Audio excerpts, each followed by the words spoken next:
Alright, me that's say that social abra na so on TV XYZ and akotade de kire say yeni abre kro mu ye ntra say e man microphobia o mo believe say wo mo nananom na je ayefa ahodie e ma o man Ghana ense o man na ye me no mienu nyina man yeni baabi akọ ye chaade ne die nya ye ni wonsom so ani nipa na say wo wa anya hwana be ye ya tera kro mu microphobia so o mo na call Oxford ko tena ye number 10 Downing Street no mo ne Queen Elizabeth mo no num tea for that matter wa mo kase krom ha obi anka o man hey come on munya sarof no stop it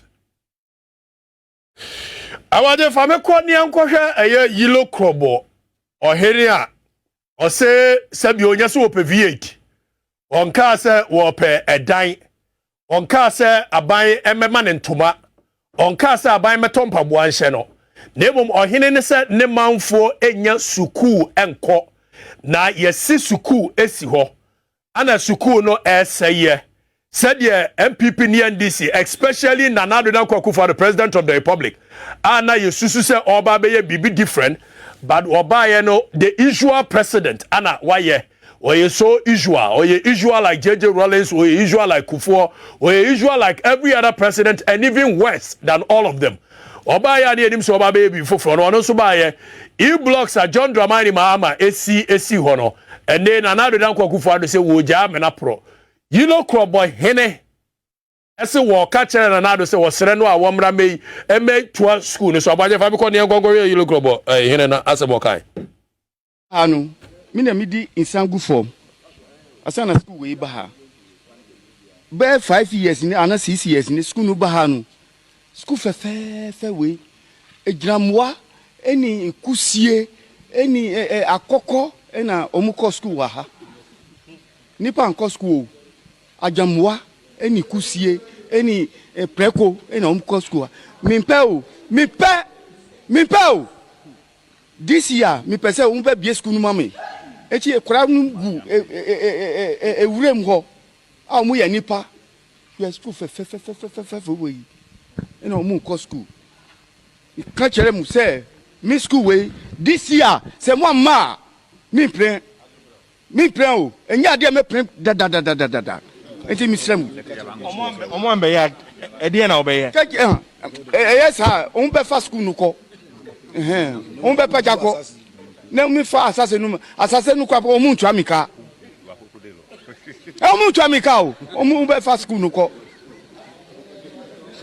Right, so where manya krobo ohina wo ho na se dem di kaka nya so wo sere se ohine emre bia egbefo ohine mbu ako wo kokosra nanado wo Flagstaff House na no ya be 3 weeks ago na wo ka che na se nana oyese wo frane ntoma na wo hye na tade a jese wo kogina kwa ho fa trotro etu wo sere nanado mpeka aketua bi emani nua aketua ohine we de wa goga so wo pe ka aketua wo se ne manfo ni nya suku ni bi nko enso dan yesi wo no enkura eni nkoto ne awowo ana ekomuo eti wo ka kire aban se aban emra na wonye dan omra mebie suku na ro ema no na yenkonkotie boda so hene aplawo hene enso dia wo ka ye na yemra ne medi nkomo bi awaje fa me ko ne yenkotie aplawo boda so hene dia no people to have that feel that in the years also and so you also benefited from the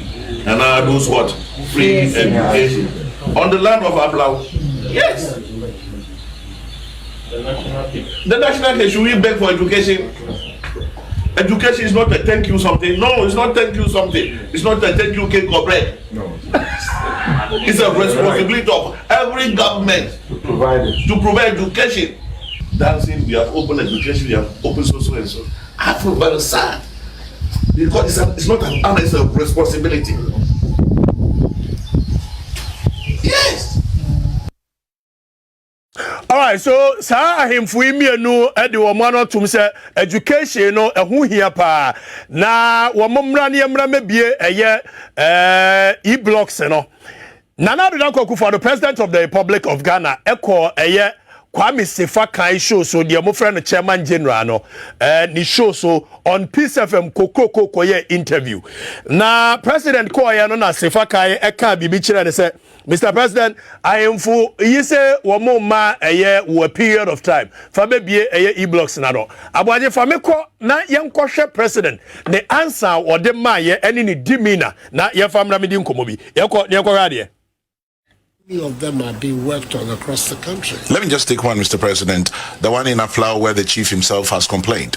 Ohine one flower patch say e-block no oba yenya hoshi. Inti my education minister up to February say ombe yehu bibi. It's on the set. Ono minister ultimatum. So abre. And you uncle yeah. Wabre.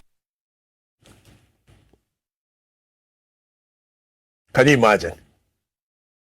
First of all, Kwame Sefaka anya na research ye. Ohine na woka eye e-blocks ho asam no onya aflawo hine. Eye manya krobo ohine. Na so Kwame Sefaka anya na research ye chairman general wanya research ye. But even that, yanko ni anhwe the substantive matter ni emusa say aflawo hine na ka ya anase manya krobo hine na ka ya. The response which came from the president of the Republic of Ghana, is that a way a sebio penny ese okasa? Abwaje sabo President Akufo-Addo, the response in bio na yamra na meka sabo nche Akufo-Addo. I want to tell Nana-Addo something in this country. Some of us, we supported Nana-Addo not knowing that he is not going to bring anything exceptional to the leadership of this country. Yanko back to Nana-Addo and the response. Na irade. Many of them are being worked on across the country. Let me just take one, Mr. President. The one in Aflao where the chief himself has complained. Ohine one flower patch say e-block no oba yenya hoshi. Inti my education minister up to February say ombe yehu bibi. It's on the set. Ono minister ultimatum. So abre. And you uncle yeah. Wabre. Mr. President, ye mubi ye di wachi aye bana yese oye arrogant. Ni yesi umunipa. Na ye mubi defende o kohwe ye Facebook wo ho 2016 said ye defende o say it is not arrogance but it is rather confidence. But successive government and the war difference the woman say ampani ampani nuane ampa umunipa. But bu a umunipa ne nya hemfo nyina na umu omo tienie se sa asemu ye ka kire o se ochehene say brabe bie suku no a aka abet you honestly say onfa sa response we ma eye ochehene da se ohene ne nkonkoye na ohene ne atua tax ma no ohene no walk around ma ye to aba ma ne se ye the Ghana sovereign wealth se ne nsa na da bi wo ne de share won sa. You are the one who is supposed to make sure say ohine ne manfo no suku no ayesiesi wa ye the taxpayers money ne sisi wo no wo be kwa akobie. But then I'm say yes na Nana-Addo Dankwa-Akufo-Addo, president of the republic wo munipa nintira mpanyampa you demonstrate say munipa and I bet you honestly say ye dwaben hene ne ka sa asem we ya aka wutimi man sa response ya the man no. I swear on everything say me my hene Dr. Nana Anochia babio agona my hene and the car sa asem we ya ka wutimi man sa response ya wo the man na da. And who certain people. But you see, MPP for ya can't same way aka. President Nana-Addo Dankwa-Akufo-Addo, the president of the republic, or say MPP. Now, Oteswa na munya kakra tafre ni tuwase mutimi kano krenchene no. Ofri su wia na muko opposition. And when I move how you will suffer to regain the image of a NPP. Look, Emrebi Echemwo, na a NPP Nkrofo target say a anti-EWES. From 2016, Matimia working your way out to move away from this kind of tribalistic politics. Where Ghana for the catcher say MPP there before MPP asem. Na Matimi movie away from it. All of a sudden, President Nana-Addo Dankwa-Akufo-Addo Nana yankamasem wasa de makwa akwhye sa ho nim ana motewo ana mohwe no obi antimi nka no kora nkyere no se ohini pemu ka kire wo se bra ne be ma ne manfo no education a wo se onu na ebe ma ultimatum na onu do ma ultimatum a me ka kire se dagbonru a ya na ne ka asase mo ya ka timi ma ne sa response we da Tongo rana ne ka asase mo ya ka timi ma ne sa response we da ekuapem hene ana ka asase mo yaka akropon hene aka timi man sa response we da akwamu hene ana ka asase mo yaka Akufo-Addo timi man sa response we da. Not to say me fuwele anything tribal. Listen, let's be very honest in this country. O ma we mo nka no kore etu obi asantini but say ye de ye wo hene bi na se president ni buo bi ma ohene bi a based on say what way no a I should not sit there and be happy because of your ye de ahemfo anim ye fom. Before such you men chukobia manfoti akante obri abu amoni aborofo ni disi ani from 1472 Don Diego de Azambu jabedu krom ha ni kwabnabo ni the third mo a omo ya hemfo mo fight here for the freedoms of this country na mo nananu mo papa no mo na mo sie se wo mo anaje fa ahodie ma ye no mo ni babia. I'm telling you guys, stop that thing. Ahemfo na ji kro wesi wo. Ahemfo na fight here mo ko farm politics by 1957 na ahemfo ni munyansa wa mo di bu o mo mind da. You guys should stop it. What you come and say, politicians, you have very little regard for a chieftaincy institution. But chieftaincy institution, move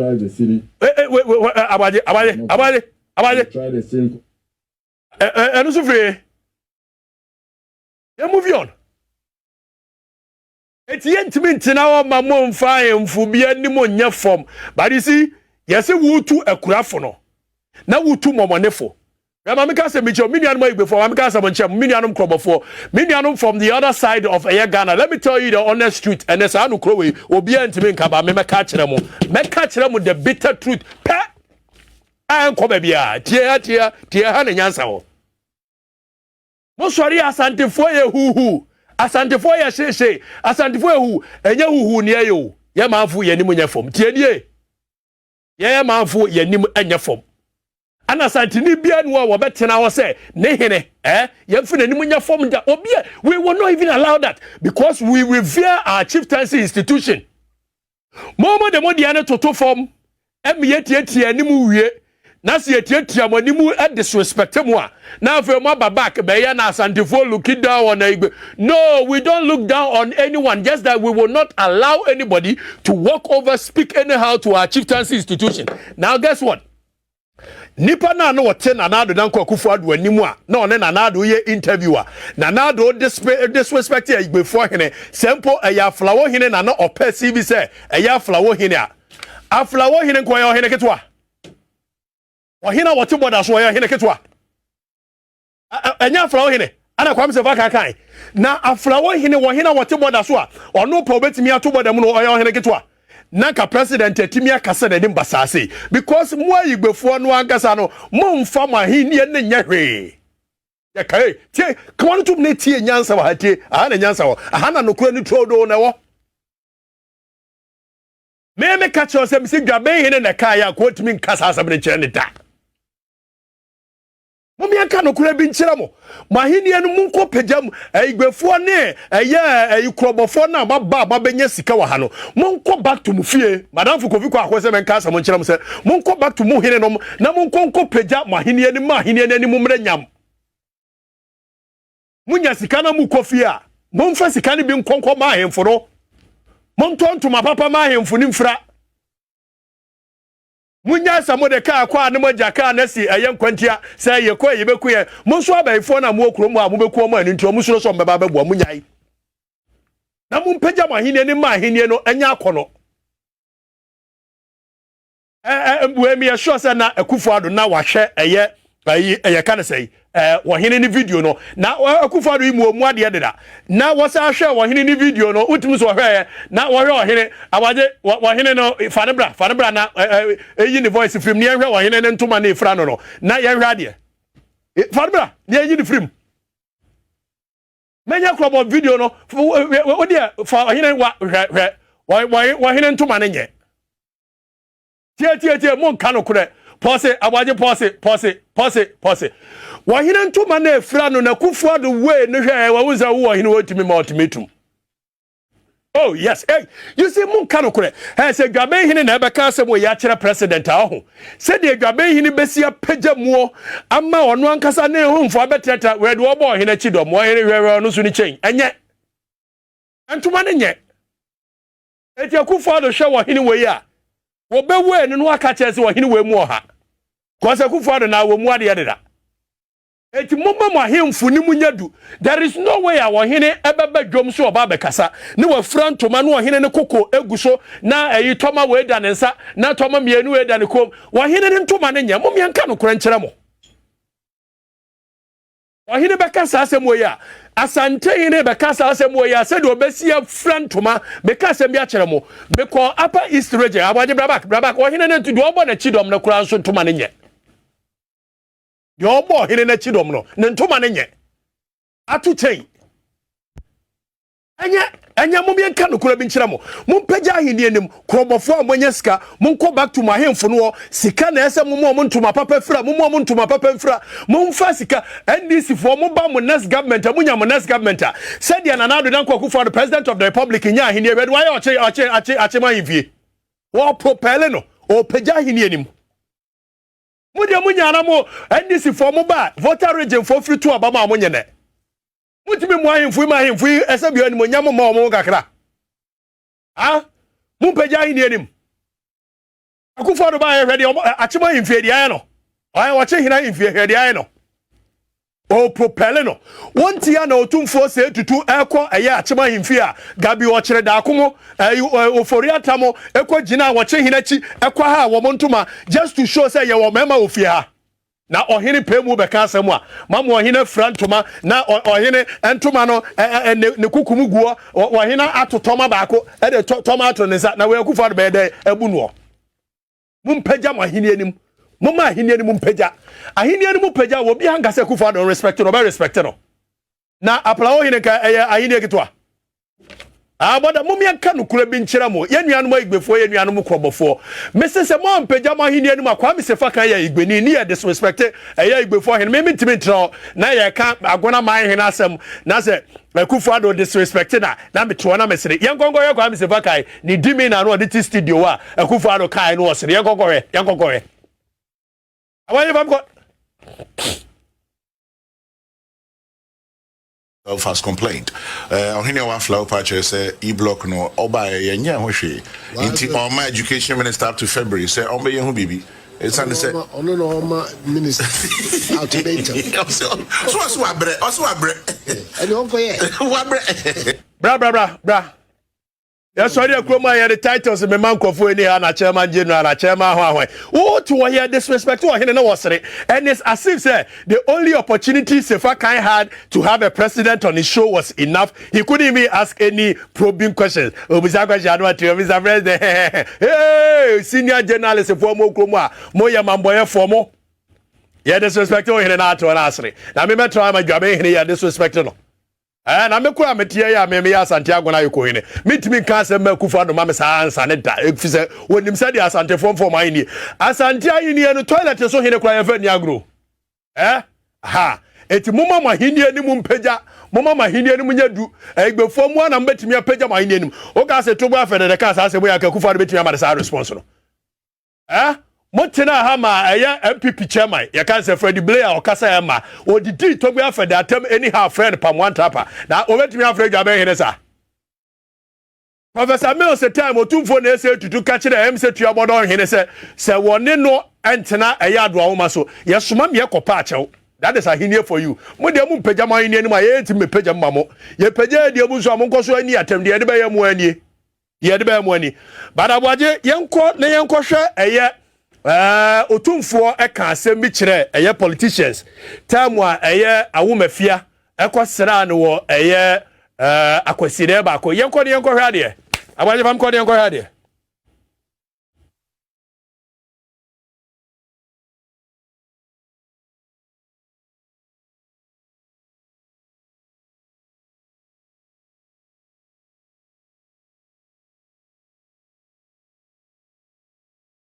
fia ekosera no otumfo asem oka ne se asante ni anwona efritete ye baako ye ni anwonafo ankoda efiri ye nana kakari pe so ane ye ni anwonafo ka bo mu ye bibia na mokofa am politics ba ye na mo de ntitimu e ba ye ene no otumfo mpa anwonafo asem ana anwonafo enso wo huru ba bia mokofa asa mo ntoro e ba ye politicians mutikrom a mo disrespect ahemfo anyhow otumfo be wie ni statement say politics no momfa nko baby ni aso entra baby me aso munwom yayi ohene ka se waze ano na ma ultimatum ano na da ohene sa ohene no ma ultimatum ayi ni ho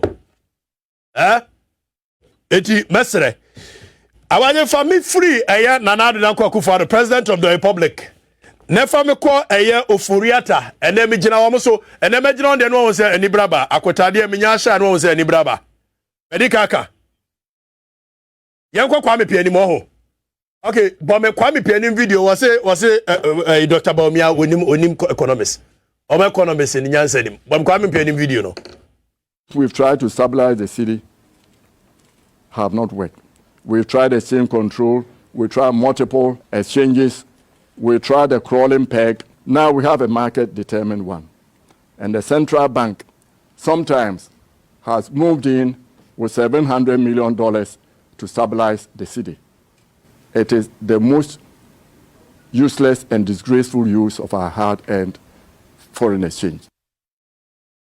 Kwame Piani Mobaka ya omampani kufo epeso tama enkrofo why astute economics in this country anya Dr. Baumia friend in the baby a ne boy Kwame Piani another Kwame Piani junior why me madam for me say ya kase will be still or say said the Bank of Ghana as will stabilize city no nyansa kete kuranim ya dia no besi wo afe Ghana mrantie ne mabawa kenoforia tase menkan kire mo se mo school fees ni munya school ne ko na adwuma ni ho yenko ne kokotie eye kenoforia ta me baba kan ma be kire wade yenko ne kokotie kenoforia ta okay but before that abwajitie kenoforia ta se government payroll no ayema na nipa be 650,000 na Ghana for etua womoka ebeto amanim na mbusa question say government payroll no enya masa ebema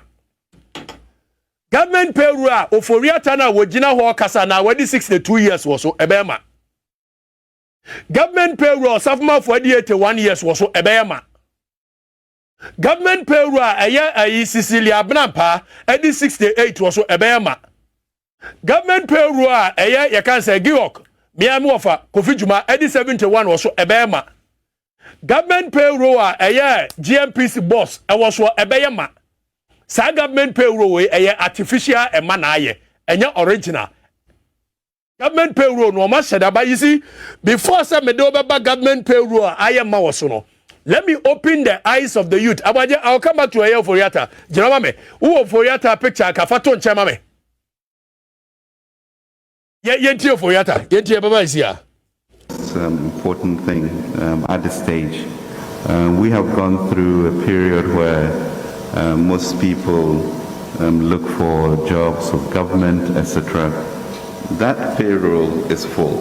I can tell you that because we are spending some 60% of our revenue on remunerating some 650,000 people, and that's not sustainable. The question then really is whether UPSA has trained. Many brebe emo for your time for the bro for me bri so. Many brebe TV3 for your for this video, but this is it. Can for your task government payroll no ayama. It's mnantia na mabawa no munya entrepreneurs. Aka originally asem Kenya asem bone anka babia. But you see broni beka chiro se be an entrepreneur na chese wode nioma gu akwan mu a yede ema mnantia na mabawa no facilitate jobs are ombe open in our jurisdiction. Mnantia na mabawa ni bia adwuma na gu because emwa bia ni babia e free hoba. Na yanko back ne no for your turning komo. Youth of this nation, Makacham say, Mumia Marginum, we a Tibon Kosolodo, Mumia Marginum, and me be a for you to see how the church and politicians have intentionally created a system, an artificial system, which will leave you unemployed and impoverished so they can exploit your vulnerability. Yen starting free the church. I will come to politicians, but yen starting free church, you know. When him say, Mene Woka say, Abaye, when him, you can say, Royal House Chapel. When Royal House Chapel, abaje yanko Royal House Chapel, Royal House Chapel. I infie. Ora Sam Kranchi Ankra nie. Apostle General Sam Kranchi Ankra. Now sorry dying and the siway.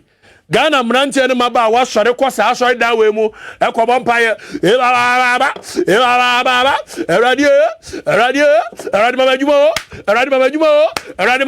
awajibra studio eradi mamajumo likababa dibribia baba abambere eradi mamajumo but ne refi ana onim se baby a wogina wo bɔ mpaye no as Royal House Chapel no na the biggest steel company in Ghana. West African Steel Company, the biggest steel company in West Africa. Tienye, and yato sa steel company nama a church. And a church na converted steel company no ediabeya sorry. And now sorry Sunday kwa sorry de ni musa ko bompa ese wo paduma na se bi owunye tibon kosoa. And so you support the youth. And I'm saying this. The church and politicians have created a system that will leave you unemployed and impoverished. The biggest steel company in West Africa has been turned into a church. Royal House Chapel. Apostle General, I don't have anything against the church, but I'm telling you how they intentionally collapsed government works to turn it into churches so you won't get job to do and you will live on them and begin to think of how to go to a certain. Now I am free Royal House Chapel. Apostle General, Niamra eye Perez Dome. Perez Dome, mame. Perez Dome, Bishop Charles Ajenasari ni. Now so I friend the Word Miracle Church. And then Yare Brandon, minim so Omuya Unilever, so Omuya Guinness Ghana, Nay a Word Miracle, and a Yare Brandon or the Aba a Perez Church, Perez Dome. And no Kojina one dresses Sunday Bia, no Aquasha so denim.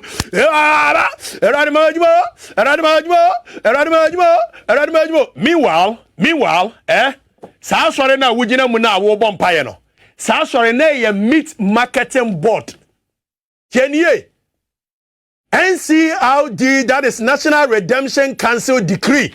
Awaje Fameko National Redemption Council Decree 1972, amended to 1978.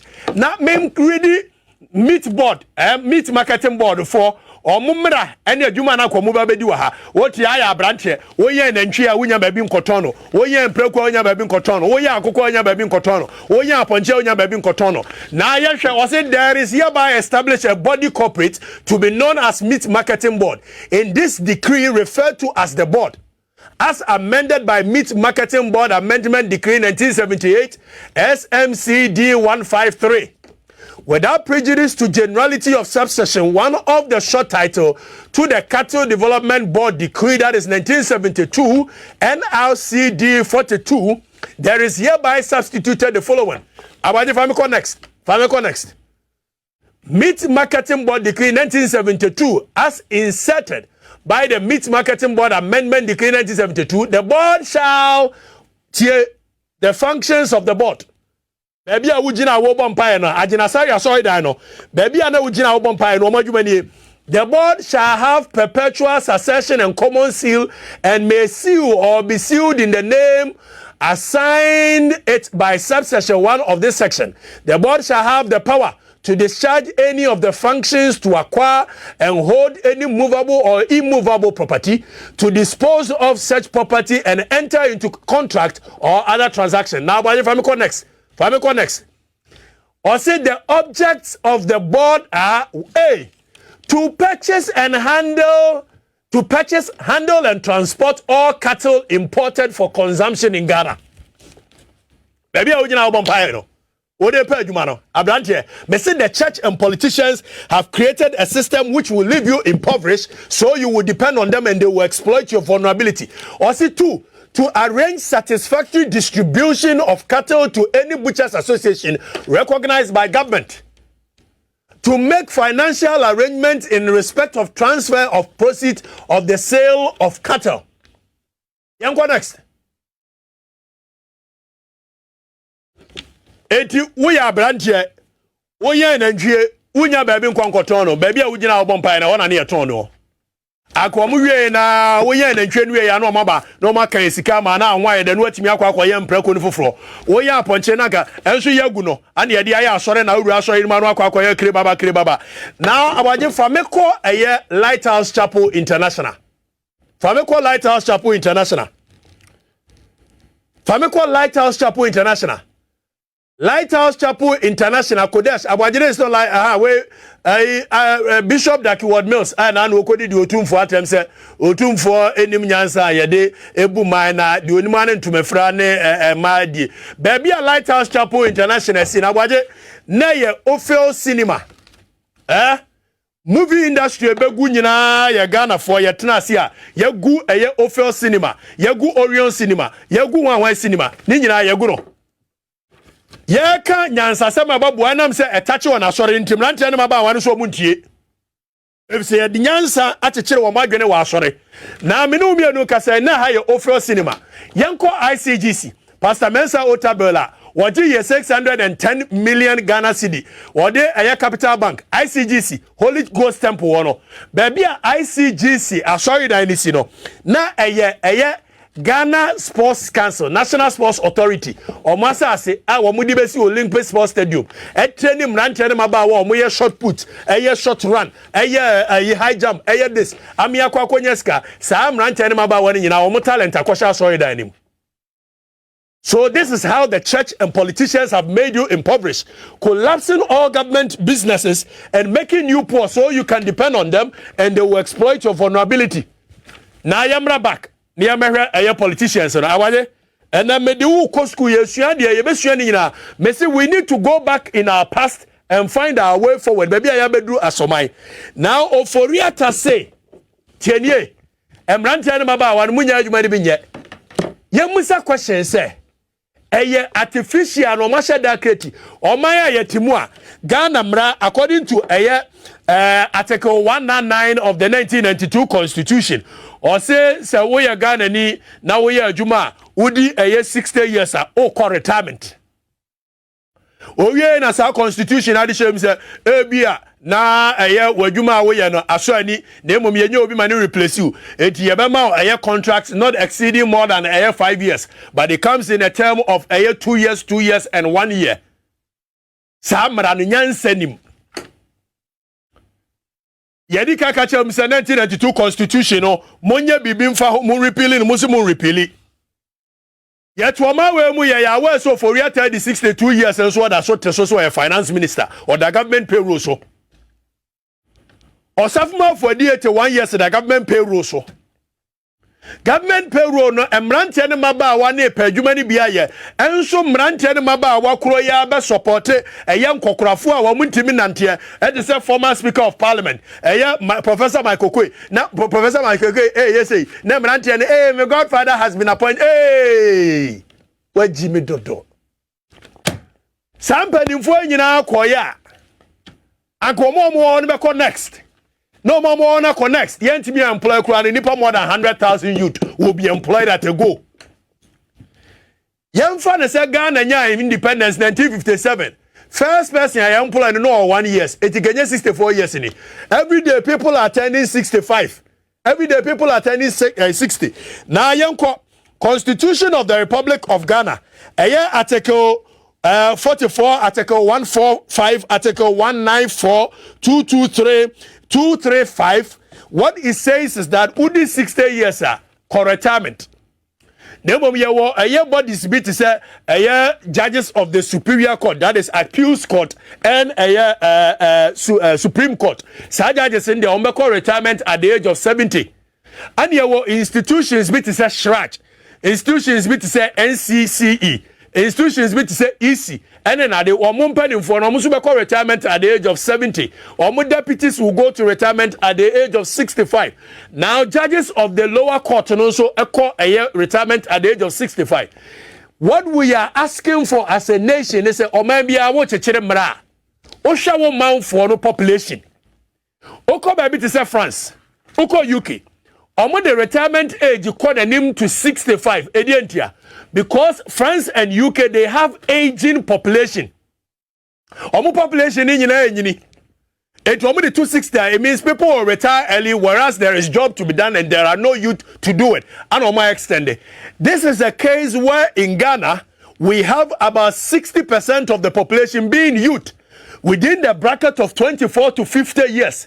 Now we've sat down as a nation. Say a man crofo, I consider as a contract. What the contract? Not as to an about 1 year. So as a nation, what you do is that even if you are not going to decrease your retirement age to 55, you maintain it at 60 without any amendment of any 5 years contract. As open for this woman yet. Omasheda. Oma create a system which will leave you impoverished. Now, Yanka even the age at which they employ people. Yenimse okosukua where we infantepem at the age of 18, Abroswa 19. Wako university for 4 years, 23 years, when your first degree. Oma ameno papa was scan ya do beko can say acquire masters. Is that correct? 8 masters why in 2 years. By 25 years, 27, where we your first masters. Now, compare Juma Wagana ha. Na government institution who when say. Say Juma na oba pe per 7 years working experience. Now some rantia na wamotu already 27 years na. Also per 7 years working experience. Now say go your warrior war the next one and our person experience na na. So much share no creative system. So say abine person will recruit crofo. Say 7 years working experience na ya was open only free. Why now finding training and I will be fan of Koyajma? So our creative system, they've intentionally created a system which will leave you impoverished. Get that in your head. Or Mashada, now you say a private sector. Private sector is supposed to be the engine of growth and employing a lot of people. Look at what they've done with private sector. Omashada raise a year corporate taxes 25%.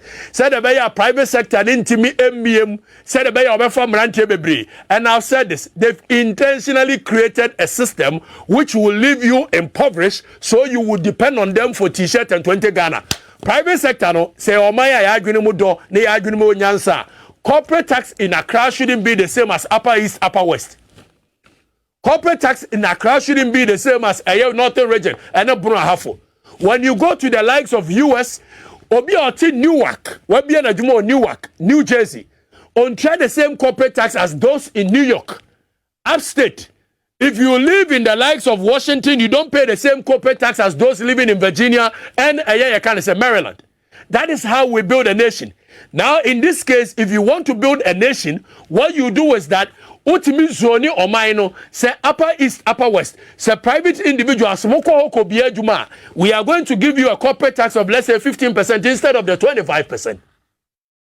And then what it will do is that it will encourage companies to move to the Upper East, go and open companies there. Again, it will solve the problem of rural-urban migration, which will not let the youth move from there to the capital city because there are jobs there.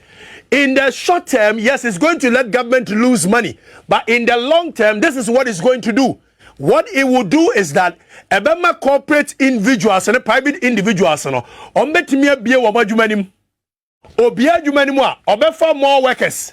Offer more workers as more workers in betua income tax. So you will reckon from there. Sawa workers in ebema produce ajumanimu betre. It's a normal produce 10 and number produce 50. In addition, there is valued other tax which you will reckon. Secondly, say ye bien humanimwa, there will be other corporate taxes to be paid. So government in the long term will solve the problem of not just unemployment, but you will solve rural urban migration. You will solve the problem of bien human but umpenifon will not do it. Because some so ye tibon koso unyansa form and you will support omo to make money. Ahaya Abraham Asun Kobo said ye tiasa ne kano. Ye educating mo bringing you from the past, bringing you to the future, and taking you to the future. Aha, near this